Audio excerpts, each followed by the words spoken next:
Delia Boone heard his boots on the platform before she saw him. 3 years was long enough to forget a voice, a smile, even a promise.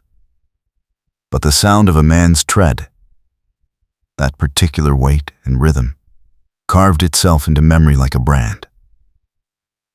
She didn't turn. Her fingers tightened on the folded deed in her hand, the paper that represented everything she had left. High Wind Ranch. 200 acres. A failing windmill. A mortgage she couldn't pay. And now, a water rights dispute that would bury her by winter if she couldn't find $300, and a lawyer willing to fight the railroad. The same railroad that had just delivered Lucian Cooper back into her life. He stopped 3 feet behind her, close enough that she could smell trail dust and leather, far enough that she could pretend she hadn't recognized him. "Delia," he said. Just her name. Nothing else. As if 3 years and a broken engagement and a letter she'd never answered could be summed up in 2 syllables. She turned slowly, keeping her face empty the way she'd learned in the year after Thomas died. The year when every merchant in Sunset Prairie had watched her struggle and whispered about whether the widow Boone would make it through spring. Lucian looked older, harder. His jaw carried new lines, and his eyes held the kind of tired that came from seeing too much. But he still stood like a man who'd walk through fire if someone he cared about was on the other side. That was the problem. She'd never doubted his courage. Only his timing. "What are you doing here?" she said. Her voice came out flat and cold. "Good." He didn't flinch. "I work for the railroad now. Security. I heard about your trouble with the water deed." "Heard," she repeated. "The whole county's heard, Lucian. That's what happens when a banker decides he wants your land, and your neighbor decides his creek's worth more than your cattle." He shifted his bag to his other hand. "I can help," she laughed. It sounded bitter even to her own ears. "You didn't help 3 years ago, when I needed you. You took a job in Denver and left me standing at the church. Don't pretend you're here to rescue me now." His mouth tightened. "I didn't leave you at the church. I left 2 weeks before because you told me to choose between you and the job. I chose wrong. I know that now. But I'm here, and I know things about the railroad's water claim that could help you win." She wanted to walk away. She wanted to tell him that his help came 3 years too late and a lifetime too painful. But the deed in her hand was a ticking clock, and the banker who held her husband's gambling debts had made it clear that if she didn't pay by the end of October, he'd foreclose and sell High Wind Ranch to the railroad himself. 3 weeks. That's all she had. And Lucian Cooper, damn him, might be the only man in Sunset Prairie who could stand between her and ruin. "Fine," she said. "You want to help? Meet me at the land office tomorrow morning. Bring whatever you know about the railroad's claim. But this doesn't change anything between us." He nodded slowly. Understood. She turned to go, but his voice stopped her. "Delia, I heard about Thomas. I'm sorry." She didn't look back. Sorry doesn't pay debts. It doesn't bring back the dead. And it doesn't fix what you broke. She walked away before he could answer, her boots loud on the boardwalk, her heart pounding hard enough to hurt. 3 years. She'd spent 3 years building a life from the wreckage of a marriage that had been doomed from the start. Thomas Boone had been kind and steady and utterly hopeless with money. By the time he died of fever, he'd gambled away half the ranch and borrowed against the rest. The shame of it still burned. And now the one man she'd loved before Thomas, the man who'd chosen ambition over her, was back, offering help, wearing that look that said he still cared. It made her furious. It made her afraid. Worst of all, it made her hope. The land office smelled like old paper and tobacco. Delia arrived at 8 with a contested deed and a stomach full of dread. Lucian was already there, leaning against the counter with a rolled map under his arm and a look that said he hadn't slept much. The clerk, a nervous man named Pettigrew, glanced between them like he expected a fight. "Mrs. Boone," he said. "Mr. Cooper. I assume you're here about the creek survey." Lucian unrolled the map on the desk. "This is the original railroad survey from 1871. See this line? That's the watershed boundary. Your creek, Delia, runs north of it. The railroad's claim that you're siphoning their water is based on a resurvey they commissioned last month. Convenient timing, wouldn't you say?" Delia studied the map. The boundary line was clear, marked in faded ink. "If this is accurate," she said slowly, "then Harlan Pierce's claim that I'm stealing railroad water is a lie." Lucian nodded. Not just a lie. Fraud. Pierce is the surveyor the railroad hired for the new map. He's also the man who holds your mortgage. He wants your land, Delia. This water dispute is just leverage to force a sale. Cold fury settled in her chest. She'd suspected Pierce was behind the pressure, but hearing it confirmed made her want to break something. Pettigrew cleared his throat. "Even if this is true, the railroad's legal team will argue the new survey supersedes the old one. You'd need a judge to rule in your favor. And that means a trial. Trials cost money. Money she didn't have. Money Pierce knew she didn't have." Lucian straightened. "I'll testify. I've worked railroad security long enough to know how Pierce operates. He's done this before in 3 other counties. Bought up distressed land by manufacturing disputes and foreclosing before owners can fight back. A judge might listen if the pattern's clear." "Might," Delia said. "That's not good enough. If I lose everything." Lucian met her eyes. "Then don't lose. Fight, and let me help you do it." The air between them felt charged. Dangerous. She wanted to say no, wanted to protect herself from the risk of trusting him again. But High Wind Ranch was all she had. The only thing Thomas had left her that wasn't debt and disappointment. She couldn't let Pierce take it, even if it meant working with the man who'd once shattered her heart. "All right," she said. "But we do this my way. You stay at the boarding house, you keep your distance. And when this is over, you get back on that train and go back to wherever you came from." He didn't argue. Agreed. Pettigrew looked relieved. "I'll file a counterclaim today. That'll buy you 2 weeks before the hearing. Use them wisely." Outside, the sun was bright, and the wind carried the smell of dust and coming autumn. Delia walked fast, trying to outpace the feeling that she'd just made a bargain with her own past. Lucian kept pace easily. "You'll need a lawyer," he said. "I know one in Cheyenne who owes me a favor."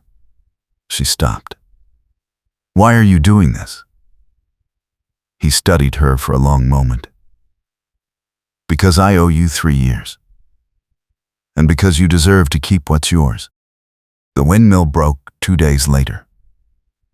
Delia heard the grinding shriek from the house and ran outside to find the main gear cracked and the blades frozen. Without the windmill, the cattle tank would run dry in 3 days. She couldn't afford a new gear. Couldn't afford to hire help. Couldn't afford anything except stubbornness and sweat. She was dragging the ladder from the barn when Lucian rode up the drive on a rented horse. "I heard the noise from town," he said, swinging down. "Let me help." She wanted to refuse, but the windmill was 20 feet tall, and the gear weighed 40 pounds, and pride was a luxury she couldn't afford. "Fine," she said, "but I'm not paying you." He smiled faintly. "Didn't ask you to." They worked in tense silence, Lucian climbing the frame while Delia hauled the broken gear down with the pulley. His hands were still strong, still sure. She remembered those hands fixing her father's plow the summer she turned 19. Remembered the way he'd looked at her across the supper table afterward, like she was the only thing in the world worth seeing. That was before Denver. Before ambition. Before everything fell apart. "You're staring," he said from above. She jerked her gaze away. "Just making sure you don't fall." He laughed, and the sound hit her like a fist to the chest. She'd forgotten how his laugh sounded. Warm and real, and entirely too dangerous. It took 4 hours to remove the old gear, splice the damaged teeth with scrap metal, and wrestle it back into place. By the time the blades turned again, the sun was low, and they were both filthy. Delia's hands ached, and her shoulders burned. Lucian climbed down and stood beside her, watching the windmill spin. "That'll hold till spring," he said. "Maybe longer if you grease it regular." She nodded, too tired to argue. "Thank you." He glanced at her. "You don't have to thank me, Delia." "Yes, I do," she said quietly, "because I can't afford to owe you anything." His expression shifted, something raw and pained flickering across his face. "You don't owe me. I'm the one in debt." He walked to his horse before she could answer, mounted, and rode back toward town without looking back. Delia stood in the yard, watching him go, her chest tight, with something she refused to name. The church social was a mistake. Delia only went because refusing would have started more gossip than attending. Sunset Prairie was a small town, and a widow who kept to herself too much was either grieving or hiding something. She couldn't afford to look like either. Lucian was there. She spotted him near the door, clean-shaven and wearing a shirt she'd never seen. He looked too much like the man she'd fallen for at 20. It made her chest hurt. She turned away and nearly collided with Harlan Pierce. "Mrs. Boone," Pierce said, his voice smooth and cold. "I hear you've retained counsel. How enterprising." She met his gaze. "I hear you've been surveying land that isn't yours. How convenient." His smile didn't reach his eyes. "Careful, Mrs. Boone. Accusations are expensive." "So is fraud," she said. Pierce leaned closer, lowering his voice so only she could hear. "You have 2 weeks until the foreclosure date. Even if you win the water case, you still owe me $280. That's more than you'll earn in 6 months. Sell me the ranch now, and I'll forgive the debt. You can start over somewhere new, without the shame." The words hit like a slap. Shame. That's what this was about. Not just the land. Not just the money. Pierce wanted her humiliated. Wanted her to admit she couldn't make it alone. Wanted her to crawl. She opened her mouth to tell him exactly what he could do with his offer. But Lucian's voice cut in. "The lady's not selling." Pierce turned slowly. Mr. Cooper. How noble. Protecting a woman who sent you away once already. Tell me, does she know why you really left? Or are you still keeping that secret? Delia's pulse spiked. What secret? Lucian's jaw tightened, but his voice stayed level. This conversation's over, Pierce. The banker smiled. Not quite. You see, Mrs. Boone, your noble defender didn't leave for Denver because of ambition. He left because I paid him to. $500 to walk away and let Thomas Boone court you without competition. Isn't that right, Mr. Cooper? The room seemed to tilt. Delia stared at Lucian, waiting for him to deny it. Waiting for him to call Pierce a liar. But Lucian's face had gone pale, and his silence was an answer. Oh God, it was true. You took money, she said, her voice shaking. You took money to leave me. Lucian reached for her arm, but she jerked back. Delia, let me explain. Don't touch me, she said. Don't you dare touch me. She pushed through the crowd and out into the night, fury and humiliation burning through her veins. Behind her, she heard Lucian following, heard him calling her name. She didn't stop, didn't slow. Not until his hand closed gently on her shoulder and spun her around. She shoved him hard. He didn't resist. Delia, please, let me explain. There's nothing to explain, she said. You sold me. Like cattle. Like property. No, he said, his voice rough. I was 24 and broke and desperate. My mother was sick. The doctor bills were more than I could pay, and Pierce offered me a way out. I thought you'd be fine. I thought Thomas was a good man who'd take care of you. I thought I was doing the right thing. You thought wrong, she said. Thomas was a gambler and a fool.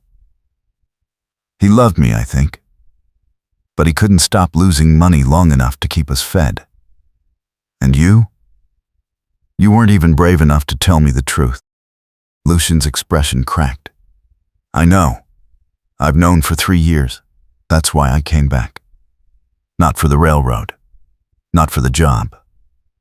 I came back because I heard you were in trouble, and I couldn't stay away. I came back because I owe you a life, Delia. And I'll spend the rest of mine trying to make it right. She wanted to scream at him, wanted to hit him, wanted to cry. Instead, she stood there shaking, her breath coming hard, her heart breaking all over again. You can't make it right, she said quietly. Some things are too broken. Maybe, he said. But I'm going to try anyway. He turned and walked back toward town, his shoulders set in a line that looked like defeat. Delia watched him go, her throat tight, her hands clenched into fists. She didn't cry. She hadn't cried since Thomas's funeral, and she wasn't about to start now. But the ache in her chest felt like drowning. She didn't sleep. By dawn, she was sitting on the porch steps with cold coffee and a mind full of broken memories. That's where Lucian found her. He rode in fast, dismounted before the horse stopped, and crossed the yard with a rolled document in his hand. His face was drawn, his eyes red-rimmed. Delia, he said. Pierce moved the foreclosure date. It's today. She stood slowly, her pulse jumping. That's not legal. He can't change the terms. He can if he claims you violated the loan agreement. He's saying you altered the land without his approval when you fixed the windmill. It's a lie, but he's got a judge's signature. You have until noon to pay the full debt, or he takes possession. her vision grayed at the edges. Noon. 4 hours. I don't have the money. I know, Lucian said. But I do. She stared at him. What? I have money saved. Enough to pay Pierce and keep you solvent until the water trial. Let me cover it. She shook her head hard. No. I'm not taking your money, Lucian. Not after everything. He stepped closer. It's not charity. It's restitution. I took Pierce's money and ruined your life. Let me fix it. I'd rather lose the ranch, she said. Her voice shook, but she meant it. I'd rather lose everything than owe you. Then marry me, he said. The words hung in the cold morning air like a gunshot. Delia's breath caught. What? Marry me. A legal arrangement. If we're married, the debt transfers to me. I pay Pierce, and the ranch stays in your name. We don't have to make it real. Just a paper marriage to protect what's yours. She wanted to say no. Wanted to tell him it was insane. But noon was 4 hours away, and Pierce was circling like a vulture. And this might be the only way to save High Wind Ranch. You'd do that, she said slowly. You'd marry me just to pay my debt. Yes. Why? Because I love you, he said simply. I loved you 3 years ago, and I love you now, and I'll love you until I die. And even if you never forgive me, even if this stays a paper marriage forever, at least I'll know you're safe. Her chest felt too tight. She couldn't breathe, couldn't think. All right, she whispered. We'll do it. But this doesn't mean I forgive you. And it doesn't mean I'm yours. Understood, he said. They rode to town together in silence. The preacher married them in his parlor with 2 witnesses pulled from the street. Delia spoke her vows in a flat voice, her hands cold, her heart numb.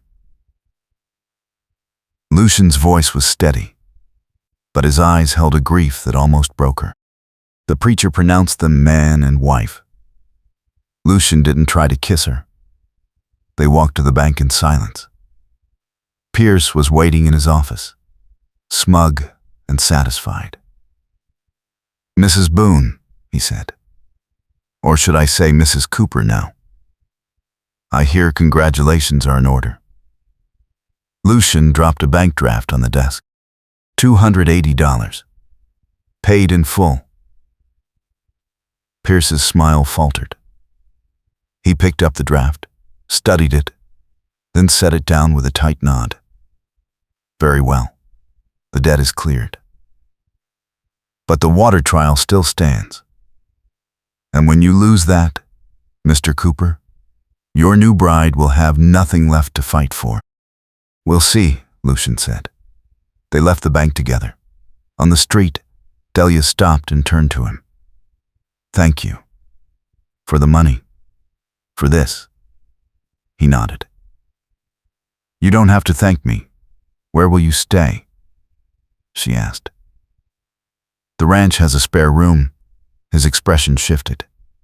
Are you sure? No, she said honestly.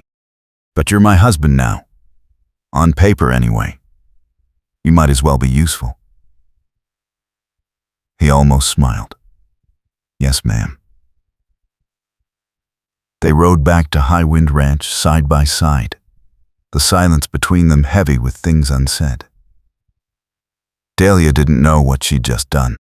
Didn't know if marrying Lucian Cooper was salvation or the worst mistake of her life. But the ranch was still hers, and for now, that was enough.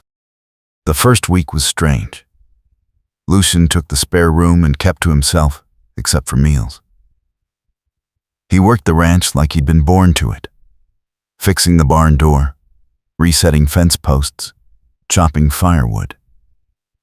Delia cooked and mended, and tried not to notice how easy it was to have him there, how the house felt less empty, how she didn't dread the evenings anymore. They didn't talk about the marriage, didn't talk about the past.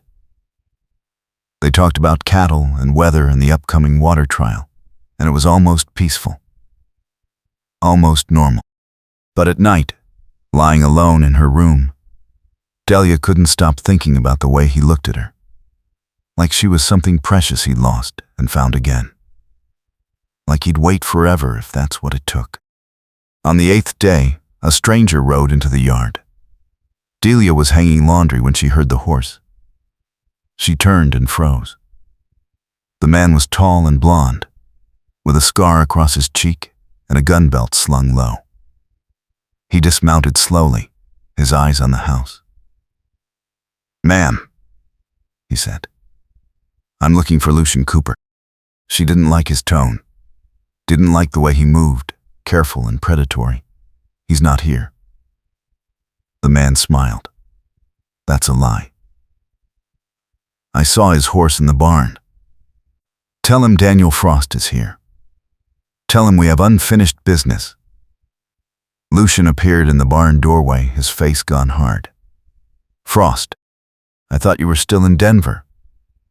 Frost's smile widened. "Got out early. Good behavior. Now I'm here to collect what you owe me." Lucian stepped forward, putting himself between Frost and Delia. "I don't owe you anything." Frost laughed. "You cost me 2 years in prison, Cooper. You testified against me in that railroad theft case. I think that's worth something." "Don't you?" Delia's heart hammered. She'd seen men like Frost before. Men who carried violence like a second skin. Lucian's voice stayed calm, but his body was coiled tight. "You need to leave, Frost. This is private property."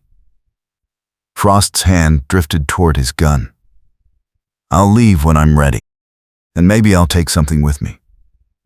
Something you care about." Lucian moved fast, his own gun clearing leather before Frost's hand closed on his grip. "Don't," Lucian said quietly. "Don't make me kill you in front of my wife." The word wife seemed to catch Frost off guard. He glanced at Delia, then back at Lucian, and something shifted in his expression. "You got married?" Lucian nodded once. 2 weeks ago. So whatever grudge you're carrying, it ends here. You ride away now, or I put you in the ground. Understand?" For a long moment, nobody moved. Then Frost raised his hand slowly and stepped back. "All right, Cooper. I'll go, but this isn't over. You took 2 years from me. I'll find a way to even the score." He mounted and rode out fast, dust rising behind him. Lucian didn't lower his gun until Frost was out of sight. Then he turned to Delia, his face pale. "Are you all right?" She nodded, her throat tight. "Who was he?" "Someone I put away when I worked Denver security. He was part of a gang stealing railroad payrolls. I didn't think he'd come after me, but I should have known better. I'm sorry, Delia. I brought this to your door." She wanted to be angry, wanted to blame him for dragging danger into her life. But all she could think about was the way he'd stood between her and Frost, the way he'd called her his wife like it was a shield. "You protected me," she said quietly. "Thank you." He holstered his gun. "It's what a husband does. Even a paper one," she said. His mouth twitched, especially a paper one. Something in his tone made her chest ache. She turned away before he could see her face. "I'll make coffee." He followed her inside. Delia. She stopped, but didn't turn. What? I meant what I said that night. I love you, and I know you don't feel the same. But I need you to know I'm not going anywhere. Not unless you tell me to. She closed her eyes. Her hands were shaking. I don't know what I feel, she said. I don't know if I can trust you, and I don't know if I'll ever forgive you for what you did. But you're here, and that's more than anyone else has given me. He didn't answer. When she finally turned, he was gone. The storm rolled in 3 days later. Delia saw it coming from the north. A wall of black clouds and wind that smelled like ice. The roof had been leaking since summer, and if they didn't patch it before the rain hit, half the house would flood. Lucien was already dragging the ladder from the barn when she ran outside. We've got maybe an hour, he shouted over the wind. I'll patch what I can. You hold the ladder. She grabbed the base and braced it while he climbed, a sack of shingles over his shoulder. The wind tore at him, nearly knocking him off twice. Delia's arms ached from holding steady, but she didn't let go. Above her, Lucien worked fast, hammering shingles into place, his hands sure even in the gusting wind. The first drops hit when he was halfway done, cold and hard, like needles. Delia, get inside, he yelled. Not until you're down, she yelled back. Damn it, woman, you'll freeze. So will you. Now finish the job. He cursed, but kept working. The rain came in sheets, soaking them both in seconds. Delia's hands slipped on the wet wood, but she held on, her teeth chattering, her whole body shaking. Above her, Lucien pounded the last shingle into place and scrambled down. They ran for the porch together, stumbling inside just as lightning split the sky. Delia slammed the door and stood there dripping, her breath coming hard. Lucien leaned against the wall, soaked and shivering. That was stupid, he said. You could have been struck by lightning. So could you, she shot back. At least we were stupid together. He started to laugh. She didn't mean to, but she laughed too. And suddenly they were both laughing, wet and cold and ridiculous, and it felt like something breaking open inside her chest. Lucien's laughter faded first. He looked at her, his eyes dark and serious. Delia. She knew what he was going to say, knew she should stop him, but she didn't. I'm tired of pretending this is just a paper marriage, he said. I'm tired of sleeping in that spare room and acting like I don't want you. I know you're not ready. I know you might never be ready. But I need you to know I'm here. Not because of debt, not because of guilt. Because you're the only woman I've ever loved, and I can't imagine my life without you. Her heart pounded so hard she thought it might crack her ribs. I'm scared, she whispered. I'm scared you'll leave again. I won't, he said. I swear on my life, Delia, I won't leave. Not ever. She crossed the space between them in 2 steps and kissed him. It wasn't gentle.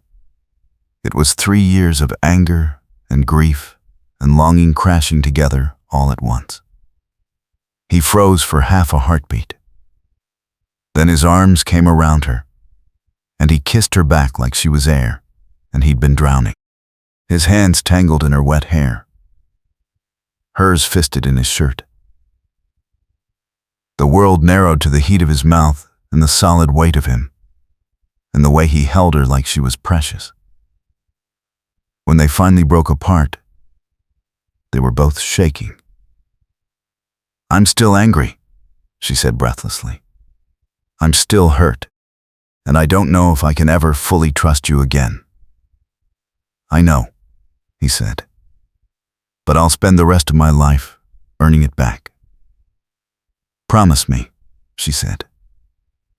"Promise me you won't leave." "I promise," he whispered. She kissed him again, softer this time, and let herself believe him. The water trial was set for 2 days later. Delia woke early, nerves twisting her stomach. Lucian was already up, dressed in his cleanest shirt, his hair combed back. He looked like a man going to war. The courtroom was packed. Half of Sunset Prairie had turned out to watch. Pierce sat at the front with his lawyer, smug and confident. Delia took her seat beside Lucian, her hands clenched in her lap. The judge, a gray-haired man named Collier, called the court to order. "Mr. Pierce, present your case." Pierce's lawyer stood. "Your Honor, the defendant has been unlawfully diverting water from railroad property, causing significant damage to company operations. We have a survey confirming that Mrs. Cooper's Creek," he paused to emphasize the name, "originates on railroad land. We seek an injunction and damages." Lucian stood. "Your Honor, I have evidence that contradicts the railroad's claim." He unrolled the original survey map. "This is the 1871 watershed survey. It clearly shows the creek in question originates north of the railroad boundary. The new survey Mr. Pierce commissioned is fraudulent." Pierce's lawyer objected. "That's a serious accusation." Lucian didn't flinch. "It's a provable one. Mr. Pierce has used this tactic in 3 other counties. He manufactures disputes, forecloses on distressed properties, then resells them to the railroad at a profit. I have documentation from all 3 cases." The courtroom erupted in murmurs. Judge Collier banged his gavel. "Order." "Mr. Cooper." "Approach the bench." Lucian handed over the documents. The judge studied them in silence. Pierce's face had gone pale. His lawyer whispered urgently in his ear. Finally, Judge Collier looked up. "Mr. Pierce, these documents suggest a pattern of fraud. I'm dismissing the railroad's claim and ordering an investigation into your business practices. Furthermore, any debts tied to fraudulent activity are hereby voided. Mrs. Cooper, your ranch and water rights are secure." Relief crashed over Delia so hard she thought she might faint. Lucian's hand found hers under the table and squeezed. "It's over," he said quietly. "You won." The courtroom emptied slowly. Pierce left without a word, his shoulders hunched. On the courthouse steps, Delia turned to Lucian. "You saved me." Again. He smiled. "We saved each other. That's what partners do." "Partners," she repeated. "Is that what we are?" "I hope so," he said. "I'd like to be your partner, your husband, your friend, whatever you'll let me be." She kissed him right there on the courthouse steps, in front of half the town. Let them talk. Let them whisper. She didn't care anymore. When she pulled back, Lucian was grinning. "Does this mean you forgive me?" She pretended to think about it. "Maybe. Depends." "On what?" "On whether you're planning to stick around." He laughed and pulled her close. "I'm not going anywhere, Delia Cooper. You're stuck with me." "Good," she said, "because I'm not letting you go." They walked home hand in hand, the sun warm on their faces, the future spreading out before them like an open road. High Wind Ranch was hers. The debt was gone. The man she loved was beside her. And for the first time in 3 years, Delia felt like she could breathe. The fire started just before midnight. Delia woke to the smell of smoke and Lucien shaking her shoulder. The barn's burning. Get out of the house. She threw on her robe and ran outside. Flames were pouring from the barn roof, bright and terrible against the night sky. The horses. Oh God, the horses. Lucien was already running. Stay back, he yelled. I'll get them. No, she ran after him. I'm not losing you. The heat was overwhelming. Inside, the horses screamed in terror, kicking at their stalls. Lucien threw open the first door and dragged the mare out by her halter. Delia grabbed the second horse, a gelding that reared and fought. She held on, her hands burning, her lungs choking on smoke. Lucien got the third horse free and shoved it toward the door. The roof groaned overhead. Get out, he shouted. Now. But Delia saw the fourth stall, the foal. Lucien, the foal. He looked up. The roof beam directly above the foal's stall was splitting, flames crawling along its length. If it fell, the foal would be trapped. Damn it, Lucien said, and ran back in. Delia screamed his name, but he didn't stop. She watched, her heart in her throat, as he wrenched open the stall and hauled the terrified foal into his arms. The beam gave way with a crack like thunder. Lucien dove for the door, the foal thrashing against him, flames licking at his back. He made it through just as the beam crashed down, sending a wave of sparks and heat exploding outward. He dropped to his knees in the yard, coughing, his shirt scorched. Delia fell beside him, her hands shaking. You idiot. You could have died. He looked at her, his face streaked with soot, his eyes red. So could you. That's why I went in. Because I couldn't stand here and watch you burn.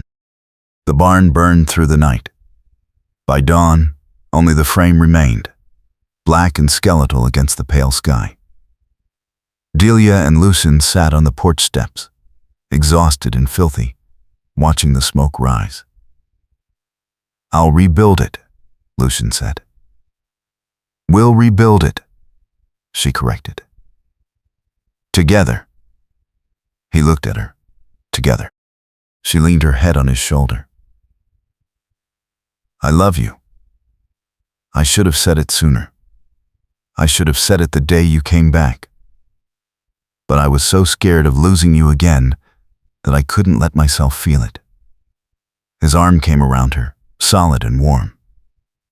You're not going to lose me, Delia. I'm yours. For good. She closed her eyes. I know. He kissed the top of her head. So what do we do now? Now, she said, we live. We rebuild. We make this ranch something we're both proud of. And we stop letting the past control us. Spring came slow and stubborn. The new barn rose timber by timber, built with help from neighbors who decided Delia and Lucien Cooper were worth supporting. The water rights stayed secure. Pierce left town quietly, the investigation hanging over him like a noose. And Delia learned what it meant to trust again.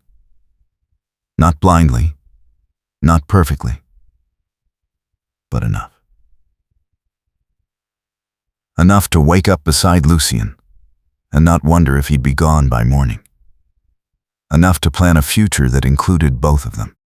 Enough to stand at the edge of High Wind Ranch on a warm April evening, her husband's hand in hers, and feel like she'd finally come home. They were married again in the spring. A real wedding this time, with the whole town watching. Delia wore a dress she'd sewn herself, pale blue and simple. Lucien wore his best jacket and looked at her like she'd hung the moon. When the preacher pronounced them man and wife, Lucien kissed her in front of everyone, slow and sure and full of promise. Afterward, at the church social, someone asked Delia if she'd ever thought, 3 years ago, that things would turn out this way. She looked across the room at Lucien, who was talking to the blacksmith and laughing, and smiled. "No," she said.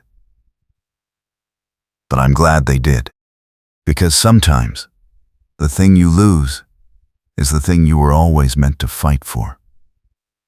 And sometimes the man who breaks your heart is the one who teaches you how to put it back together." High Wind Ranch thrived. The cattle fattened on good grass.